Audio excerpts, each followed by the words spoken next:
Donc, quelques roches métamorphiques communes avec les échantillons que j'ai chez moi, que j'ai pu voler de l'UQAM durant notre période de confinement COVID.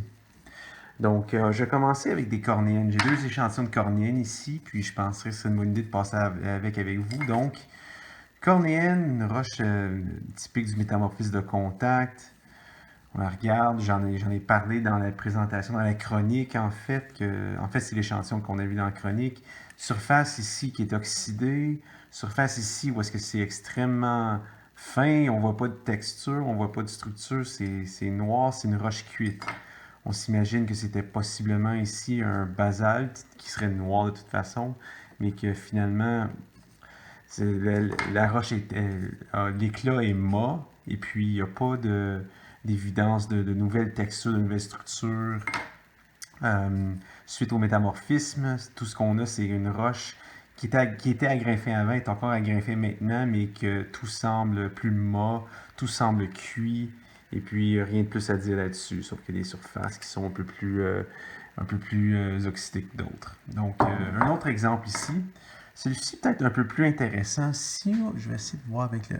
Si, je ne sais pas si on voit bien le reflet, mais on voit que il semble avoir dans la roche une certaine texture ici. Là.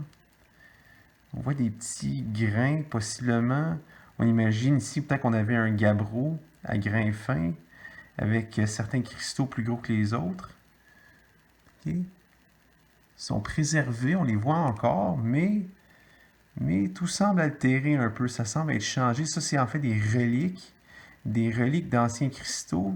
Ça a été changé en nouveaux cristaux. Dans la forme originelle est préservée, mais l'intérieur, c'est des plus petits cristaux. Puis en plus, la roche semble avoir le même éclat. Toute la roche, elle semble endurcie un peu. C'est quelque chose en la touchant, on comprendrait un peu mieux. Ça va mal pour vous, mais bien pour moi. Donc, l'éclat est pas mal le même partout, mais on voit qu'il y a une certaine texture originelle qui est préservée dans la roche. Une roche qui est quand même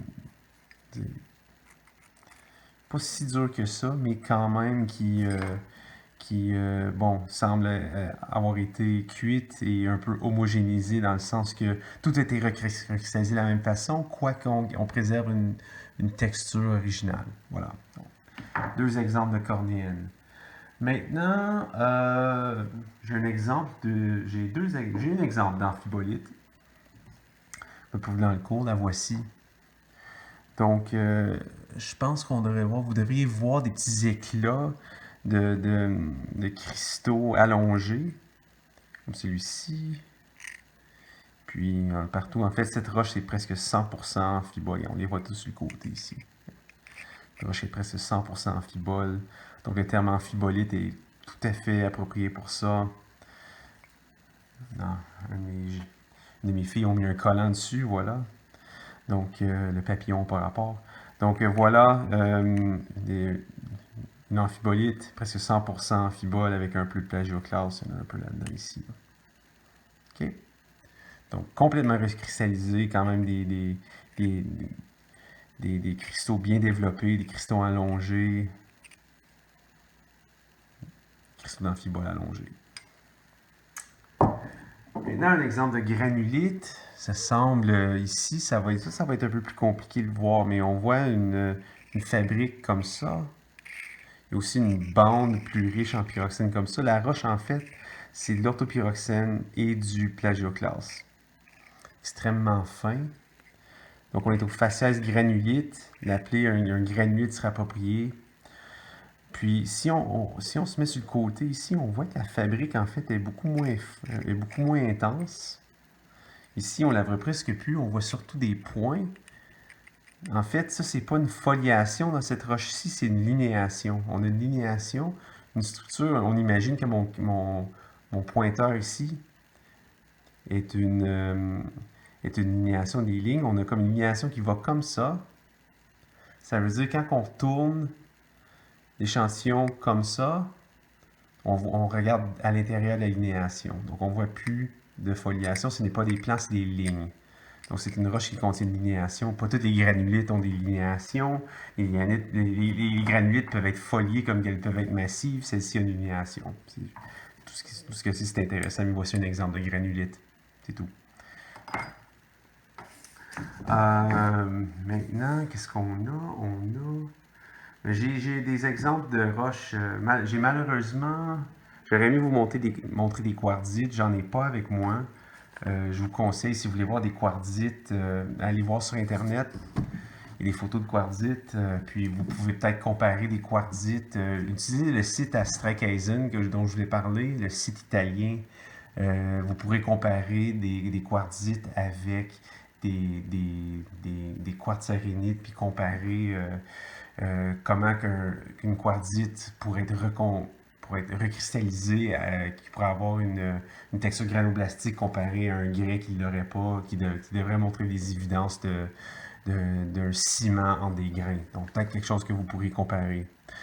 Ici, celui-ci, je l'ai montré dans le cours, je m'en rappelle, c'est l'exemple d'un schiste bleu. Avec la lumière, on le voit vraiment pas bien, mais il y a une portion ici qui est plus verdâtre, qui contient de l'épidote, une portion plus bleuâtre, qui est plus riche en glaucophane. Honnêtement, les schistes bleus peuvent être beaucoup plus spectaculaires que celui-ci, mais c'est le seul que j'ai. J'ai une éclogite, je l'ai trouvée. Ça, c'est une belle roche. Donc, cette face-ci est quand même superbe. Donc, on a des pyropes, des grenats en rouge avec de longs fascites verdâtres ici. Là. Donc, on a une belle éclogite ici qui contient un peu de plagioclaste. Donc, le plagioclaste est supposé être détruit au faciès éclogite, mais des fois, il perdure. Peut-être que la roche n'a pas tout à fait atteint l'équilibre avant d'être exhumée, puis atteindre la surface. Mais bon, on a un assemblage stable de grenats et puis d'onfacite ici. Voilà, donc on le voit bien. Donc, grenats, onfacite. Je vais terminer avec des marbres. J'en ai deux. Des marbres, comme les roches carbonatées. La meilleure façon de tester si c'est un marbre, c'est de vérifier son effervescence. Voilà. Celle-ci aussi est effervescente. Voilà. Les deux marbres ont des minéralogies, les minéraux accessoires sont un peu différents. Celle-ci contient de la phlogopite, donc un mica.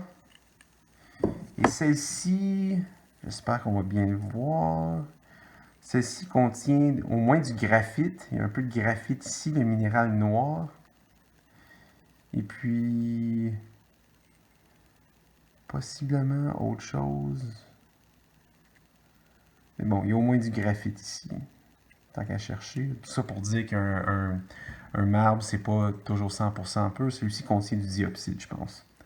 Je vais pas commencer à chercher pour. C'est juste pour illustrer qu'un marbre, c'est pas toujours 100% pur. Il peut y avoir des minéraux accessoires à l'intérieur. Bon, voilà. Donc, c'est les roches c'est des roches métamorphiques communes.